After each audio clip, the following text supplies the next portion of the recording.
query that I always tell people I wish my partner clients would ask that I have never had anyone ask. And it has a second order, so I'll give the first order first. How many African-American patients are transported at 2 o'clock in the morning with suspected STEMI event to a local trauma center, rightly or wrongly, by the way, and have a positive outcome? Well, that's a useless question, actually. In and of itself, it's too specific to matter. What you're actually looking at is demographic, time of day, transport mode, destination, outcome, right? That's interesting. And now you can look at those 5 variables, and you can look at every racial group and every ICD-10 code and so on and so forth, right? That's the first order. The second order question, which is where these programs come in, is why, right? So programs like First Watch and others do a fine job of asking the question of what is going on. Tableau, which just got bought by Salesforce this week, right? They do a fine job of digesting those data sets and giving you graphs and all kinds of stuff. Excel does too, right? Why do I care about that? And so rather than ask and count stuff, if we let the experiment be trying to figure out the why, then your questions start to change, right? So rather than asking all of those individual demographic questions, which may end up being relevant or irrelevant, if we're trying to understand how each of these demographic groups correlates with, for example, regional access to food, for example, or environmental concerns, like are they near a garbage dump, right? These kinds of things. The nature of the question starts to change and can get you to a more finite point where you're basically running regressions. The statistical model is going to show you correlations. And so what the correlations allow you to do is to dig into what is the actual impact factor there, right? The fact that there may be no correlation for time of day at all. You can ignore that factor entirely, and you start sifting out the information that's irrelevant, because sometimes data can be the enemy of information. On the one hand, you want to do something. On the other hand, if you're going to be budget responsible, what value are you bringing from that? So if the way that I would recommend is if you were going to go say, again, yes, there's always the question of can the past predict the future? But if you're talking about budgeting, you have to use some evidence from the past in order to do that. Or you have to have some concrete value that you are bringing. So again, let's take the faxes for an example. I know it costs me X amount of money to manage those. I am investing in something that will, at its very least, offset the existing expense. What I will suggest is beyond the scope of today, but given what you're interested in, you might want to look into this, something called conjoint analysis. Have you ever heard of it? So if you're dealing with large data sets, and anyone who is should be, this is one of the 4 things I learned in business school. So conjoint analysis is essentially used to determine why people really do what they do. So the classic example is a cup of coffee. So, for example, let's say you have large data sets of surveys of why people bought a specific brand of coffee. If I asked you why you buy the coffee you buy, you might say it's the price, you might say it's the smell, you love having a place to sit down, whatever. And it turns out when you run the numbers, the classic example that falls out of this particular program is availability of parking. And you find those kinds of unusual connections in these large data set mappings. So applying conjoint analysis to healthcare would actually be fascinating. I'd be interested in doing that project with you. But it helps you sort of take the regressions to another level. I want to talk about the cost part of that, because I think that is where sort of Matt Zavadsky's error shows up, and it sort of goes to where you are. So let me start with the revenue bit. We're talking about finding local problems, and the reason why I wanted to highlight this in the concept of revenue increases is an example of actually a contract that my team just won through the Bureau of Justice Assistance, keeping people out of jail. And so this is a program being run in Carmel, Indiana, just outside of Indianapolis, where Carmel is a very wealthy community. They have resources that their neighbors do not. So a lot of the smaller towns that have problems of recidivism, and they've been running a community paramedicine program itself as such for a while, tied into their hospital system, those communities surrounded simply don't have the ability to engage in managing that local program. So Carmel's doing it for them, solving a regional problem by building a business model around solving this opioid problem.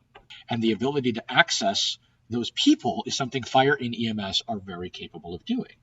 But the business side of it, to be able to justify the cost management to, in this case, the feds who are paying for this program, is something that Carmel is very well positioned to be able to handle, and they have some partners to help them do it.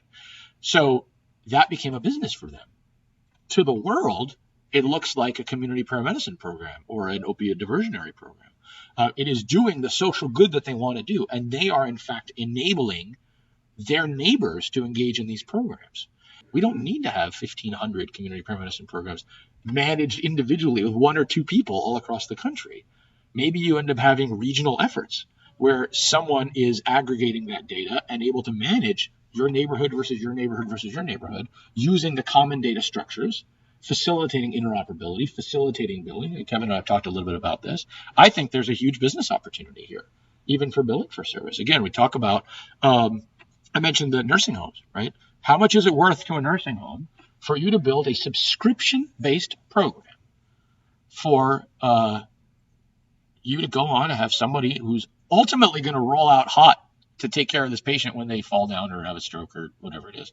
And you're going to end up parking your rig in front of their location for an hour, 40 minutes, 30 minutes. If you are going to pitch a concept to a nursing home or a set of nursing homes or a community of nursing homes or whatever, that you are going to build a subscription program around checking up on these patients, doing it wearing civvy clothes or, not wearing brass, and walk in through the side door and park a QRV that maybe doesn't have, lots of markings on it.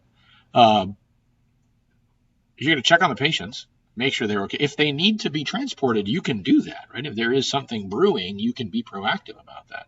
But what's it worth to the entity that you're going to, the care facility, to avoid the emergent event?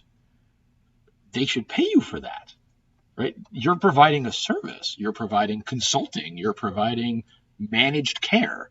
And there, in fact, the concept of the shared savings model that came out of the Affordable Care Act was built on that concept. Right? It turns out E.M.S. hasn't really done well under the shared savings model, which actually is, again, transitioning to Matt's point here. But one of the reasons that E.M.S. didn't do very well is because we didn't have the cost inputs. Right, and because that's of course where the next phase of documentation and whatnot is going to E.M.S. that people are getting a little nervous about is cost accounting. But the concept in the shared savings model is you would figure out over a 3-year straight line amortization period how much did a patient cost, and if the point at the beginning of the assessment and at the end of the assessment was lower, then that delta got shared by everybody who was participating in it. But if you have no idea how much a patient costs, how are you going to do it? And again, if folks don't like to document, are you getting enough data to be able to do that? The opportunity was foregone, is what I'm going to, in terms of the ability to participate in that shared savings model, even though it was talked about. So Matt Zavadsky has talked a lot about this, and I think I look up and admire his work dramatically.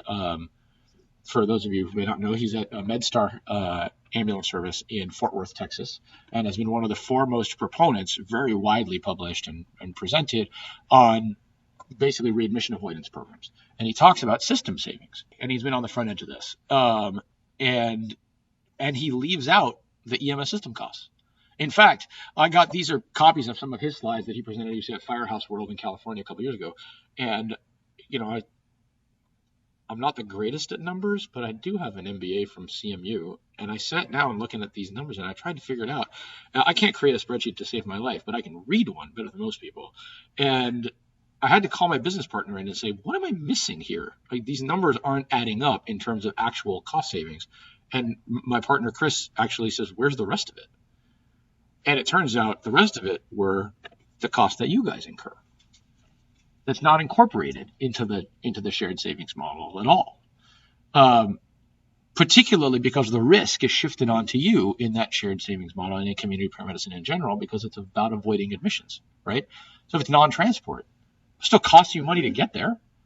Still costs you money, still costs you time, right? Gasoline's not powered by smiles and good feelings. So the idea that there are costs being built into these engagement models, where one of the things that Matt has said that is, I think, brilliant, is you should be paid for your work, right? And you should be paid for the value of your work. But if you can't prove it, what are you getting paid for? Right? If you can't, I think we talked about earlier, I think it was you, said we haven't defined healthy, right? What is healthy? if we are tracking information like what medications you're taking, but we're not looking at that in a longitudinal fashion, if we're tracking the fact that you have a particular set of vitals, but we're not seeing how over X amount of time those vitals are coming in line with a specific benchmark we're looking for, how do we know how healthy we're getting? And so what are we asking to be paid for? What is the value being provided? And again, if data is an afterthought, because the thought is about providing great care, not measuring that care in a concrete way, it becomes very hard to turn around and say, this is what I contributed. This is the delta. You should pay me for that work. Unless you start building out business models like you don't want me showing up with an ambulance, so you pay me to avoid having to do that. And there's nothing in any of the laws that say you can't do proactive care.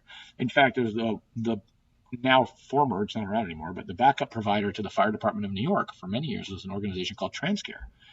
And they were the first organization I ever saw that built a subscription program for its 911 service. So in Midtown Manhattan, you could actually subscribe to a plan from TransCare that would pre-establish your emergency operation plan, essentially, for your organization. They would map out all of your exit routes, ingress and egress routes. They'd know exactly where to park the rig. They'd have clearance with all the security people down at the, and they'd have a copy of your health record, and they could query it at any time.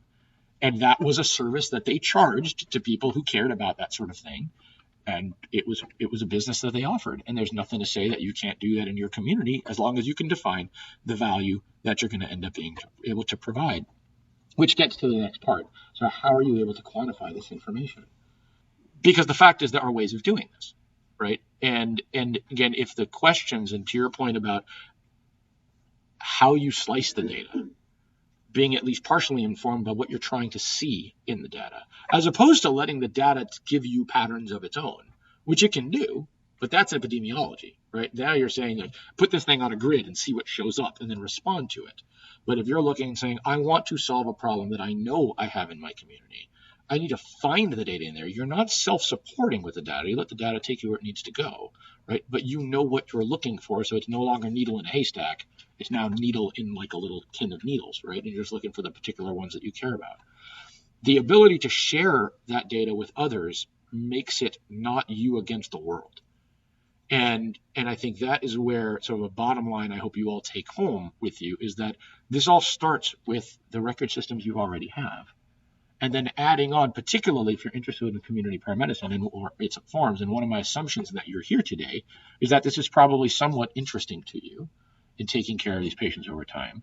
If you can define what those data elements are, both for the interoperability, the CDA structure, and also for your own program, you can determine what questions you need to ask. You can no longer get bogged down in answering questions, for example, in E.M.S just because they're required, and instead say, I understand how these map onto other places, right? I mentioned, I said I was going to talk a little bit about ICD-10 and why it matters. And the ICD structure, first of all, besides the fact that the U.S. was the last in the world to go to ICD-10, and we should be on 11 already. Good luck, guys. It's coming, just like E.M.S 3.5 and E.M.S 4 and all that. But the fact is that every single data element in that list happened somewhere, right? Somebody really did get struck by lightning twice. We talked about it yesterday. That's happened. The person is a fairly unlucky fellow, or lucky and should go to Vegas. I don't know. But the fact is that it has happened and it can happen. And what's more important, I often deal with crews in the field who ask about how they can enter medication names, for example, efficiently, because not everybody knows that pseudoephedrine starts with a P, right? So I have to explain to them that the use of these lists, even as complicated as they can seem, is less important in terms of what you're documenting about whether it's Sudafed spelled properly or not, than about the code associated with that item on the dropdown, because it maps onto your system, right? So the question becomes, do we have a vision for sharing data or not? Right? If that data is just going to land inside your agency, then the fact that somebody spells Sudafed with Z doesn't matter as long as you know what they're talking about. And you can go into court and someone could skewer your spell check, but who cares? Right? You know what you meant, you know what you did, and so on and so forth. But that's not where we're going. Where we're going is towards an interoperable data system where hospitals are starting to demand information. E.M.S is starting to demand information back. And if we still have spelling errors, which everybody in the healthcare world has, doctors are worse than anyone. Reading famous how bad their chicken scratch is. The ability to share that data requires understanding the fact that you can, and then putting onto your workflows those data elements and explaining to your crews. This is where it becomes a management function. Why? Right? This is not just about us being able to run numbers because we have to, and it's not even about city councils and so on and so forth. It's about there are others with interested stakes in this process, and if we are the front of that process, we better start it right. Because as Al and I were talking about during the break, the math around medical errors is compelling. If you get the wrong name, if you get the wrong med, and you use that to create a child chart from that, so you use that as part of a health information exchange and you build on it, you don't get very many hops before those reverberations become irreversible. And imagine if those things make their way into a hospital record, for example, and the hospital doesn't know that it was a misspelling, or they don't know that it's actually a junior, right? Someone forgot to write the junior. How often does that happen? How often do we forget the second? It's a second, or it's the every so often I get requests on the community paramedicine side for linking into CAD. And I tend to give the agency I'm working with a substantial lecture on the risk associated with CAD as an information system feeding into a community paramedicine program. Because are you planning on diverting to a QRV based on a patient's address? What happens if the patient who's in your program is in a nursing home or a group living facility? What if they've been spending the last 12 months in room 102 and now they needed the bed, so they moved into room 103, and you assume that this person is in your CP program because it's tied into CAD and you're flagging in CAD. So CAD is computer aided dispatch, by the way. So you're flagging that person, and now you're diverting to a secondary program, but you're not rolling hot, and that person's having an MI. You got a problem. Now you're the opposite of efficient, right? So the idea of being able to manage how the data are being used and take those into account when you're making the program. For example, one of the programs we just deployed about a week and a half ago in the Houston area is doing just that. They're tied into CAD. But their model is not about system cost savings per se. They are actually double deploying. So they're sending a QRV as a chase vehicle. And basically, if it turns out that this is a patient who's eligible for this program, they're calling off the 911 unit as a cancellation. And they're allowing the other person to go in and basically do the longitudinal care they would otherwise do. But if it turns out this is an emergent event, they call off the QRV. Well, then go back to their scheduled route. It's a fascinating model, but you have to build your business model accordingly because you're not decreasing system cost, right? Now you're actually increasing system cost, but you're making your patients healthier. So when they sent me their program charter from one of their big hospital systems, which is part of HCA, doesn't get a lot bigger than Hospital Corporation of America, and they sent me this contract, I looked at it and I said, you don't have any metrics in here. It says you're gonna make these patients healthier, look at it over time and so on, but it never specified where they were supposed to go. Are their heart rates supposed to be in a certain range? Are they looking at medication adherence, et cetera, et cetera? And they had not built into their program the metrics they were going to measure. They had a data system to measure it, and they had a business they were trying to achieve. But the flip side of building a business is, as you say, to be able to prove what you've done, efficiency and revenues. What are they bringing in versus what are they kicking out? And they hadn't done that. And so we need to help them get there. And it turns out that we have some problems, even in the types of data that we're capturing today, where, for example, I have a serious problem with the idea that glucometers stop at 600. But the fact is, if you top out your number, it's really hard to use that information to see how much better you've gotten, right? What if it turns out that so you top out at 600. So let's say you're at your baseline or your routine number, you keep hitting 605, right? Well, if it's actually 805 and now you're getting down to 550, you've changed substantially. And if you're 600 to 550, right? So we have gaps in our knowledge about what we're actually doing, and the awareness of those gaps, especially as you track them over time, becomes areas for us to fix, right? And I think about, if you're going to have an individual incident where you're taking care of a patient and their glucometer is off the charts, you may have a sense of protocol of what you're going to do next. But unless you have a longitudinal view, you don't know whether it's helping that person's health. And it goes back to the same point about narcotics that we were talking about, right? Narcan is candy, right? So If we know that we administer Narcan, but we don't know whether it worked, what are we doing?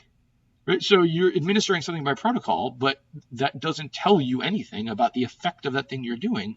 I'm even more concerned now, again, going back to the same research effort that I'm proposing, which I'd be happy to send to any or all of you. Would love to have you all participate. I actually am proposing that we even give whoever funds it gives funding to the various EPCR companies to get them build out data points around drug tracking. I think it was last week that Illinois became the 11th state in the country to legalize marijuana. You know, we have zero data on what that does to car accidents. Zero. Here's a thought exercise for you. It's actually this patient, the first one right here. So 97-year-old patient, hypertensive, living alone, totally lucid, no medications except Advil PM to help her sleep. Falls in her kitchen, busts her hip, falls in the kitchen. I will never again make fun of Life Alert. It genuinely saved her life. Still weird commercials, but it worked. She gets transported. She's stable. She gets transported to the hospital. The odds of her getting an opioid medication, fairly high. 97-year-old. Maybe forgets to tell the doctors that she already told the medics that she was taking Advil PM to help her sleep. Turns out Advil PM is contraindicated with opioids, and she dies in her sleep when she gets home. Is it a drug-related death? Not necessarily. She's 97. We have no idea, and that's precisely the point. We have no idea if it had to do with the medication. She could have been taking something else. She could have eaten bad chicken, for all we know. We have no idea, right? Here's another one. So patient is DUI, opioids. Hey, they're in the Denver area. Maybe they have mushrooms. So patient is DUI on some substance, gets into a car wreck and dies. Opioid-related death? What if it turns out they were parked? They were at a stoplight. They got rammed from behind and thrown into an intersection. Blood toxicology comes back saying they have opioids in their system. It's counted as an opioid-related death.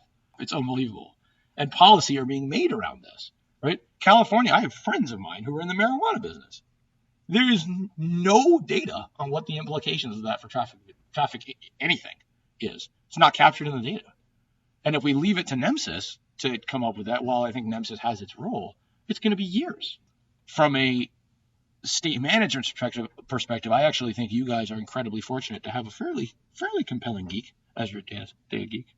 But there are states where the data management is being done by clinicians without any sense of statistics, any sense of technology, any sense of interoperability.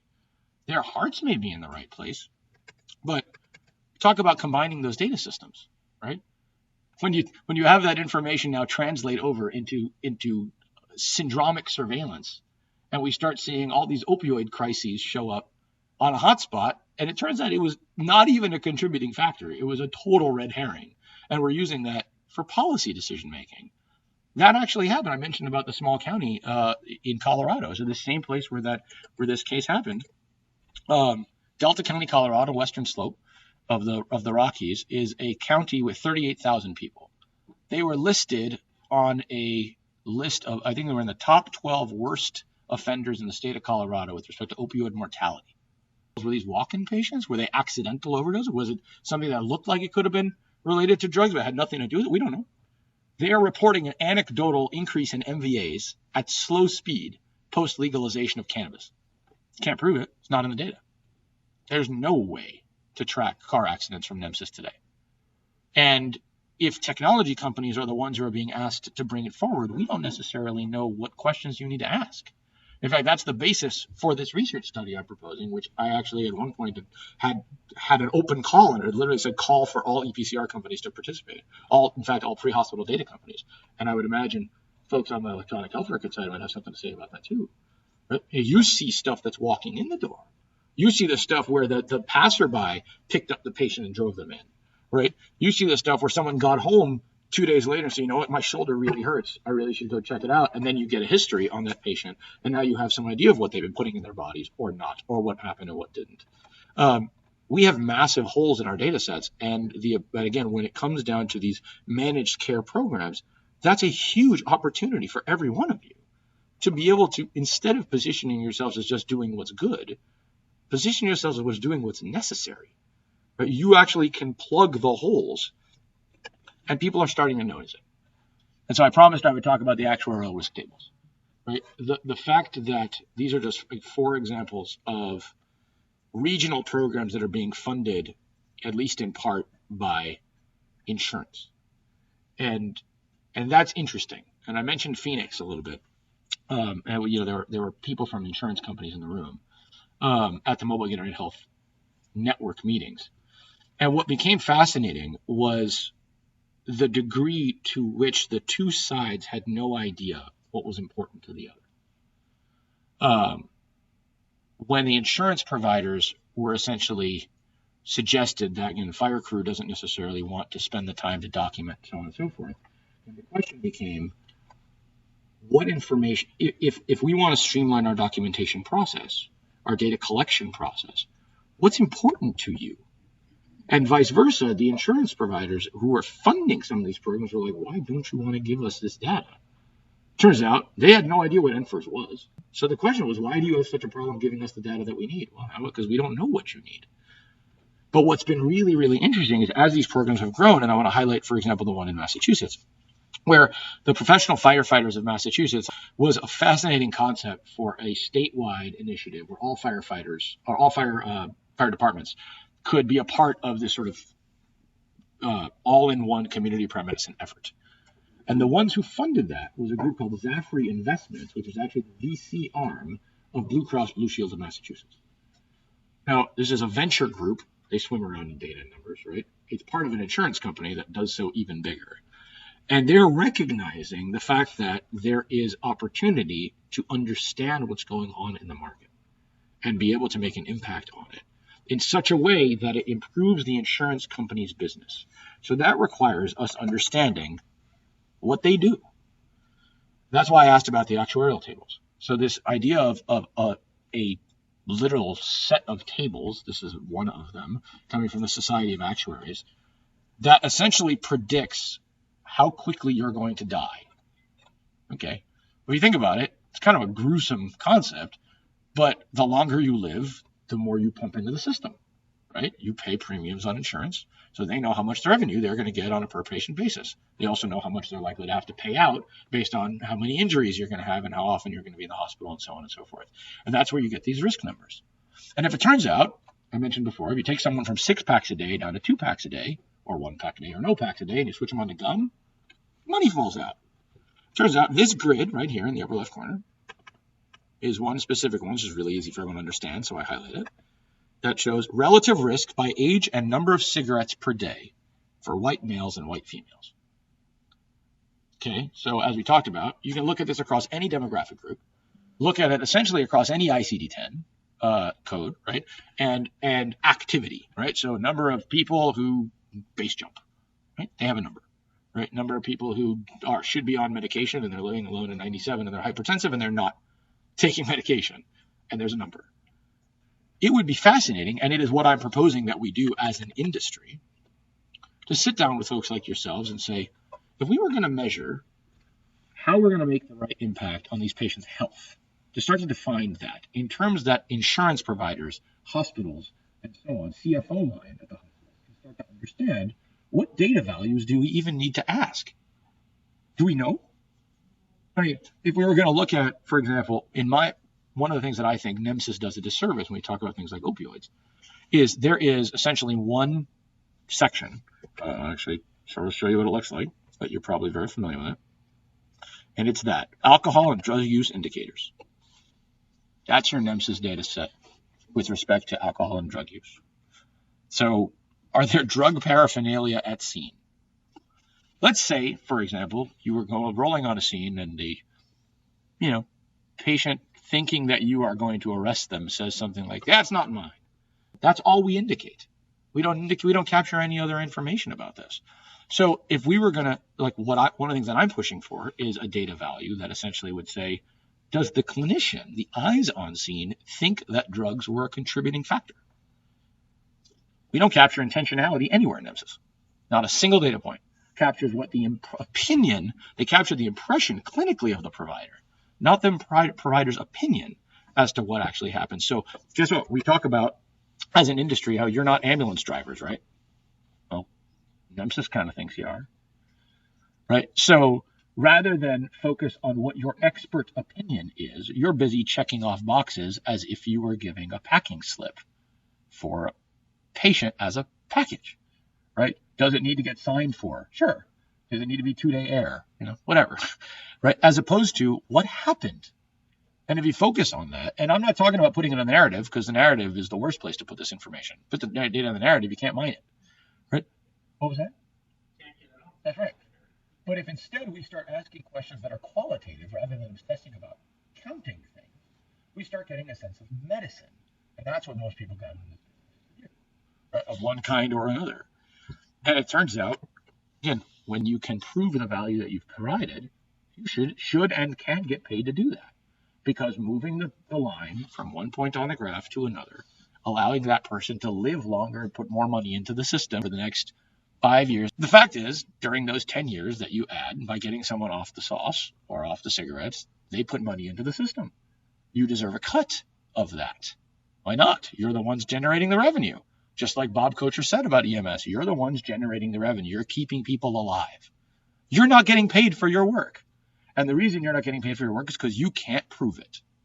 Because the data is being used to show how far you drove and is being used to keep you out of court. And it's not being used to generate a picture of what impact you are having. And that's where we need to go. And so I'm almost done, as I promised. I'm almost done. And I can show you, if ever was interested in the specific numbers on the economics around the community paramedicine programs, I'm happy to dig into that. But these conversations are starting to bear fruit. And I think that's what's really exciting here. So this was an example. I had something to do with this one, so I'm just not highlighting in that way other than to show that HIE is becoming a thing. The patient was transported 300 miles from Tulsa to North Kansas City Hospital.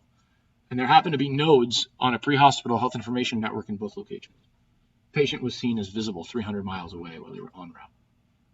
Imagine what could be done for taking care of that patient, notifying their family, getting the room available, all these things, and not having to deal with paperwork.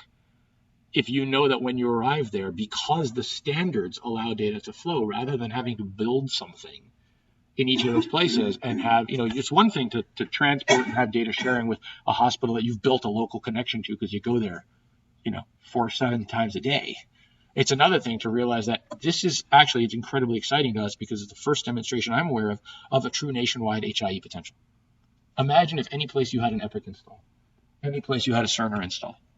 Imagine if any of those places you knew that your standards-based data from ImageTrend or MetaView or ESO or Zoll, E.M.S charts, etc., could light up on a board. What could we do? How much time would you save? How much money would you save? How much clinical information would you be able to capture and share? And that's where I want you to go. And that's where this, again, I think 2050 is too far. This technology exists now. Why are we doing this now?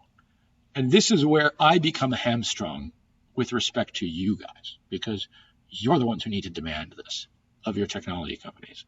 And we've talked a lot about this in the last couple of days in other sessions. But the bar to quality in our industry is scarily low. I have never encountered, well, I shouldn't say never, rarely encountered an agency that is willing to say, if you don't give me what I need, I will find somebody who will. And in fact, we're going the opposite way. We're having whole counties, and in some cases like Delaware and Maryland, whole states that are saying, you will use our vendor, and by gosh, you will like it. On the screen here, I just wanted to give you an example of where and how this is already being done. Right? In our system, which is again called Beacon, we have already brought 8 different EPCRs through it. One of the reasons why I was so excited to have this conversation, I'm getting more and more vocal about the interoperability capabilities because they're already happening. Right? You're hearing about them after they've already been done in some cases. Zoll data became shareable in real time with its hospital systems in the San Francisco area last July. Stryker began sharing data in December in the Hartford area. The technology companies are working together to make this happen. Right now, every new innovation has an adoption curve. Right, we studied those. So they start out slow. You have early adopters. They kind of grow over time, and then hopefully they hit a mass expectation. But the thing that I've found remarkable as I travel around the country engaging in community paramedicine programs and interoperability and so on, is that the same questions and requests are coming up.